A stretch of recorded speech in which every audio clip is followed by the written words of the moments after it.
Dear Pastor Bob, I'd like to ask about sorrow. Sometimes when I screw up, I don't have an overwhelming feeling of guilt and sorrow. How can I begin to feel sorry when I sin?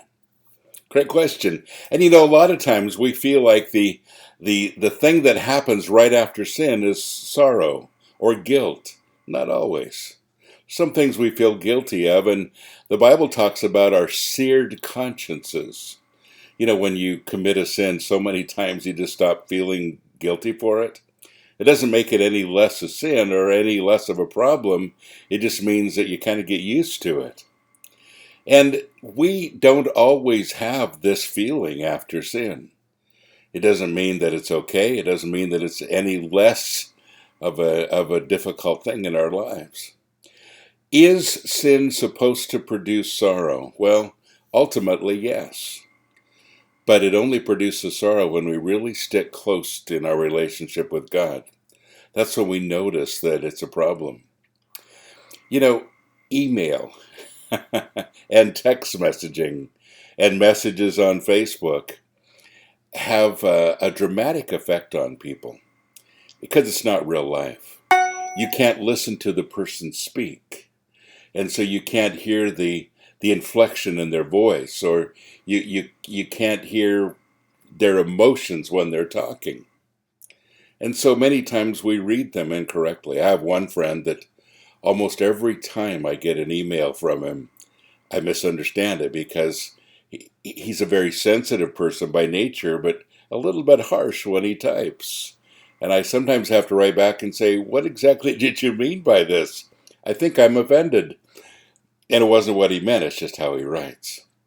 And so we get this feeling of being offended and this feeling of emotion really confused.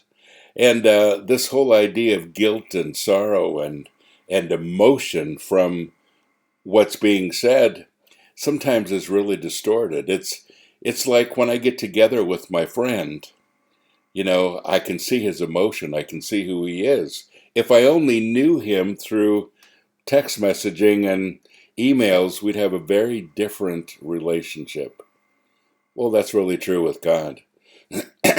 until until we really connect with him, until we really get to know him, until we really get to feel his heart and see it,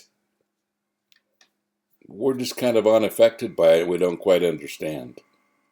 And so how do you get more sorrow? Well, honestly, you get it from a deeper relationship. Because Jesus mourns our sin, we automatically start doing that too. And not necessarily individual sin, but the whole state of sin. And so when I don't feel remorse for things that I'm doing wrong, I don't pray for more remorse. I don't pray for more sorrow. I pray for deeper relationship, because that brings me to that place. And folks, again, it isn't about how much I can sin and still be a Christian.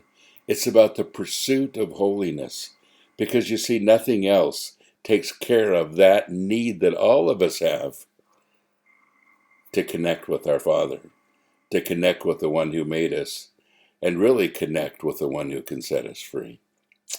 God bless you. Have a great day.